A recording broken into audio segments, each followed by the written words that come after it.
Assalamualaikum warahmatullahi wabarakatuh. Waalaikumsalam warahmatullahi wabarakatuh. Selamat pagi menjelang siang semuanya. Saya ucapkan terima kasih untuk kedatangannya. Pada kesempatan kali ini kita akan melaksanakan FGD Internet Group Discussion. Nantinya kalian akan diberikan sebuah kasus dan silahkan untuk dipelajari. Kemudian nanti silahkan untuk didiskusikan dan mencari solusi dari kasus yang kami berikan. Bisa dibagikan terlebih dahulu.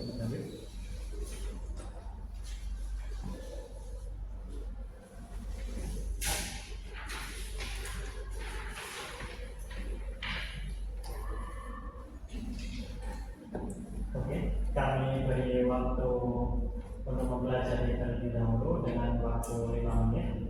Bisa dipelajari dari sekarang.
Baik, waktu selesai. Silakan lanjut ke sesi.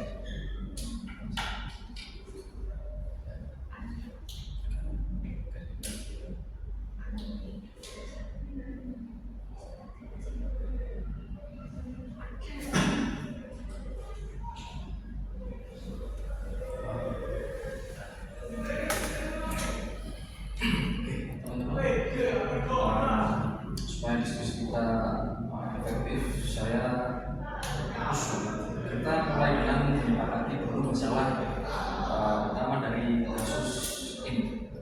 Dari yang saya baca tadi, perusahaan menargetkan 500.000 ton, tapi sampai pertengahan tahun baru mencapai 210.000 ton. Kalau kondisi seperti ini berlanjut, produksi cuma sampai 85% dan potensi kerugian mencapai 120 miliar. Setuju? Oke, setuju. Menurut saya yang kecil itu dananya itu cuma 200 miliar. Jadi nggak semua masalah itu bisa diselesaikan sekaligus itu. Betul, mas, itu juga ada beberapa pertama di situ, yaitu materi yang terlambat dan juga disiplin kerja yang kurang, sehingga disitu membuat jam kerja operasi itu berkurang 2 jam per hari. Artinya ini masalahnya bukan di teknis saja, melainkan di SDM-nya dan juga supply chain-nya.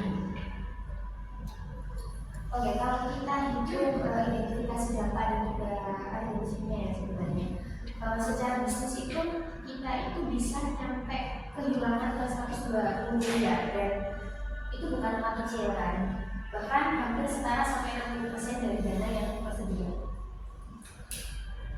Artinya keputusan yang kita ambil harus mengutamakan pencegahan kerugian yang besar, bukan sekedar perbaikan yang hanya memberikan jangka pendek saja.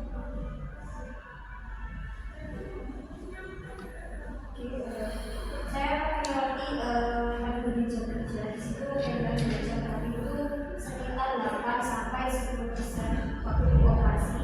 Nah kalau dikali per setahun datanya kan akan menjadi pengisian kinerja. Kalau bahan baku tetap telat, meskipun jam kerja normal, pabrik tetap sama aja.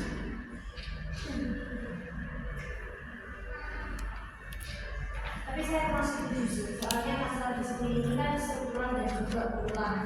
Nah, kalau terjadi mulai sekarang, tahun depan ada kemungkinan malah pertumbuhan. Betul sih, dari sisi keuangan, itu sebenarnya kalau logistik itu cepat cepat mahal sih. Tapi kalau semua dana habis di sana ya, pokoknya nanti bakal ada overhead tinggi dan perusahaan nanti pasti ada kerugian lagi di kedepannya. Maka bisa aja juga korupsi ada dana di lainnya. Tapi kalau kita kerugian 100 miliar itu nyata. Ya sudah. Saya lihat ini bukan soal mana yang benar atau salah, tapi mana yang paling berdampak dengan dana yang terbatas.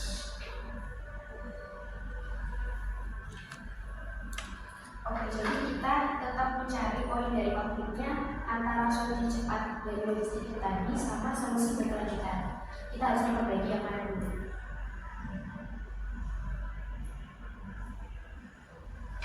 Oke, coba kita bandingkan secara objektif.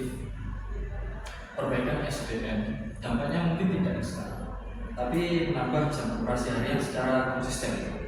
Sedangkan logistik cepat ini memang instan, tapi relatif lebih mahal dan sementara sifatnya. Kalau jam operasi hari normal sih output hariannya jadi naik ya. Jadi nanti dalam beberapa bulan itu sebenarnya bisa untuk menjalankan ketinggalan gitu. Selain itu juga kan nanti insentif dan pengawasan menciptakan efek psikologis positif pada karyawan. Saya menerima itu, tapi tetap perlu solusi bahan baku meski tidak perlu. Oke, bagaimana kalau kita pakai strategi kombinasi? Fokus utama kita ke SDM-nya, tapi logistik dipercepat juga secara efektif. Oke, tapi secara angka misalnya bisa masuk akal sih. Misal 120 miliar untuk SDM, kemudian nanti sisanya 80 miliaran kita alihkan untuk bisnis prioritas. Dengan begitu kan nantinya jam operasi sebenarnya hal yang cukup penting karena bahan baku juga ditekan. Ya, saya setuju, logistik tidak perlu sempurna. Yang penting produksi tetap berjalan. Oke. Mungkin jadi kesimpulan yang bisa kita ambil mungkin dengan dana 200 miliar ini perusahaan sebaiknya tidak memilih satu ekstrem solusi. Perbaikan disiplin kerja memberi dampak jangka panjang juga dan meningkatkan jam operasi. Sementara percepatan logistik dilakukan secara selektif untuk menjaga keberlanjutan produksi kita. Strategi ini mungkin paling realistis untuk mengejar target dan menekan potensi kerugian sebesar 120 miliar tadi. Oke, setuju sih, karena ini juga menyeimbangkan antara resiko dan juga manfaatnya. Juga bisa membuat keuntungan dari perusahaan. Solusi yang realistis dan aplikatif.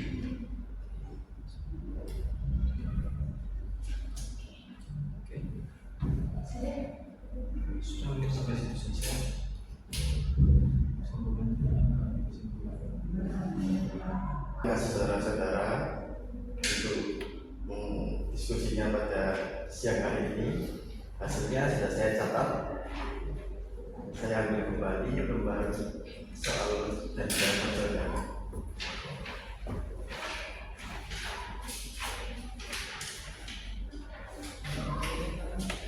Terima kasih.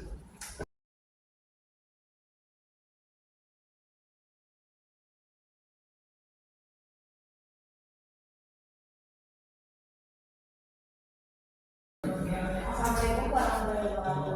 Waalaikumsalam. Selamat siang, terima kasih atas kehadiran saudara-saudara pada siang hari ini. Hari ini yaitu masih dalam salah satu rangkaian promosi jabatan yang beberapa pertemuan sebelumnya sudah dilaksanakan. Yaitu kali ini pada sesi MCG. Nah, untuk itu sebelumnya persilakan untuk memberikan waktu dulu, dan nantinya saya akan memberikan waktu kurang lebih 10 menit untuk memahami soal tersebut dan silakan didiskusikan secara langsung. Waktu dimulai saat saudara mulai berdiskusi.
Baik rekan-rekan, kita sepakat bahwa tujuan diskusi ini adalah menentukan keputusan terbaik terkait target produksi 15% yang berhadapan dengan peningkatan insiden keselamatan kerja dan konflik internal.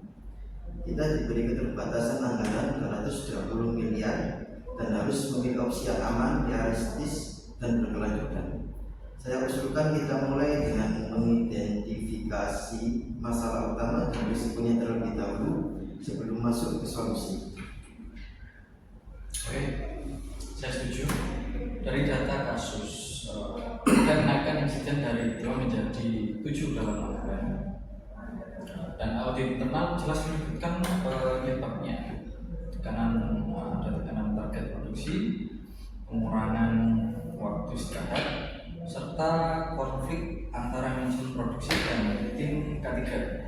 Artinya ini bukan masalah teknis semata, tapi masalah sistem dan budaya kerja.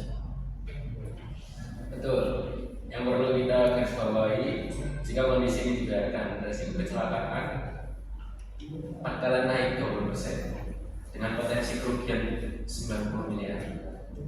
Ini bukan hanya soal keselamatan kerja, tapi juga ancaman serius terhadap reputasi dan keberlangsungan dari perusahaan. Oke, saya tambahkan konflik internal ini jika dibiarkan nantinya pasti akan membuat kebijakan apapun itu sulit dijalankan karena produksi dari K3 berjalan saling berlawanan, bukan saling mendukung. Jadi situasinya ini sangat berbahaya untuk industri dan berisiko tinggi seperti itu. Baik, dari kasus kita dihadapkan pada dua pilihan ekstrim. Pertama, menurunkan target produksi demi keselamatan, atau kedua, mempertahankan target dengan pengawasan keselamatan minimal. Namun, saya rasa kita perlu membahas apakah ada opsi tengah yang lebih rasional. Kalau kita bicara opsi mempertahankan target 15% dengan pengawasan minimal, jujur itu sangat beresiko. Data sudah menunjukkan tren negatif. Jadi menambah pengawasan tanpa memperbaiki jam kerja dan konflik internal hanya solusi yang semu. Saya sepakat sama perspektif dari manajemen risiko. Mempertahankan target penuh berarti menerima kemungkinan kerugian sekitar 90 miliar. Itu hampir setengah dari anggaran yang kita miliki. Secara cost benefit ini tidak rasional. Tapi kita juga harus realistis, menurunkan target terlalu drastis bisa berdampak pada kepercayaan pemerintah dan pasar, mengingat lonjakan permintaan nasional. Jadi menurut saya pribadi, menurunkan target sebelumnya juga bukan tanpa resiko. Oke, baik. Mari kita fokus sejenak pada konflik internal. Apa akar masalahnya? Akar konflik ini jelas. Perbedaan KPI. Manajemen produksi dinilai dari output, sementara ketiga dinilai dari karbon dan keselamatan. Tidak ada titik temu kepentingan. Akibatnya keselamatan karyawan dianggap menghambat. Ini menunjukkan kegagalan kepemimpinan sistematik. Keselamatan belum diposisikan sebagai bagian dari kinerja bisnis, melainkan sebagai beban tambahan. Selama ini pesan dari atas olah produksi nomor 1, keselamatan nomor 2. Saya setuju dan ketika tekanan meningkat yang dikorbankan pertama itu pastinya waktu istirahat. Ini bukan hanya melanggar prinsip K3, tapi juga meningkatkan human error. Jadi konflik ini langsung berkontribusi pada insiden. Baik, berdasarkan analisis tadi, saya ingin mengajukan opsi model. Target produksi tidak dipertahankan penuh 15%, tetapi disesuaikan menjadi 12% secara bertahap. Oke, saya mendukung itu. Dengan catatan ada langkah yang konkret. Penyesuaian target harus diikuti dengan yang pertama ada normalisasi jam kerja dan waktu istirahat operator. Lalu yang kedua, penambahan shift atau tenaga cadangan. Nah, dari dua hal ini bisa langsung menurunkan resiko kelelahan pada karyawan. Dari sisi anggaran, solusi ini masuk akal. Kita bisa mengalokasikan sebagian dari 220 miliar tersebut untuk digital safety monitoring, terus juga pelatihan keselamatan berbasis resiko. Biayanya jauh lebih kecil dibandingkan potensi kerugian 90 miliar. Tapi perlu ditekankan juga satu hal penting, di mana KPI produksi dan KPI ketiga itu harus disejajarkan. Jika manajer produksinya itu tetap hanya dinilai dari konflik akan berulang. Keselamatan harus menjadi indikator kinerja utama bersama. Oke, mari kita simpulkan apakah kita sepakat bahwa yang pertama, target disesuaikan menjadi 12%. Yang kedua, fokus pada penguatan budaya keselamatan. Yang ketiga, konflik internal diselesaikan melalui penyelarasan KPI dan forum koordinasi rutin. Oke, saya sepakat. Ini keputusannya seimbang antara tuntutan bisnis dan tanggung jawab keselamatan. Saya juga sepakat. Keputusan ini mengurangi risiko finansial, hukum, dan reputasi sekaligus menjaga keberlanjutan produksi. Saya juga sepakat. Yang terpenting ini mengirim pesan kuat bahwa keselamatan bukan penghambat bisnis, melainkan fondasi. Baik, sebagai penutup, rekomendasi kita kepada direksi adalah sebagai berikut. Yang pertama, menyesuaikan target produksi menjadi 12% secara bertahap. Yang kedua, mengalokasikan anggaran untuk penguatan sistem K3 dan SDM. Yang ketiga, menormalkan jam kerja dan waktu istirahat operator. Yang keempat, menyatukan KPI produksi dan keselamatan. Dan yang terakhir, membentuk forum koordinasi rutin produksi K3. Keputusan ini menjaga keselamatan pekerja, meredam konflik internal, dan tetap mempertahankan kinerja bisnis secara berkelanjutan. Dengan pendekatan ini juga perusahaan tidak hanya mengejar target jangka pendek, tapi juga membangun budaya kerja yang aman dan produktif. Dan yang paling penting, perusahaan menghindari kerugian besar dan menjaga kepercayaan. Saya kira ini keputusan yang paling bertanggung jawab secara bisnis. Oke, baik. Diskusi kita selesai. Terima kasih. Sudah selesai. Baik, terima kasih untuk kerja kerasnya, partisipasinya juga.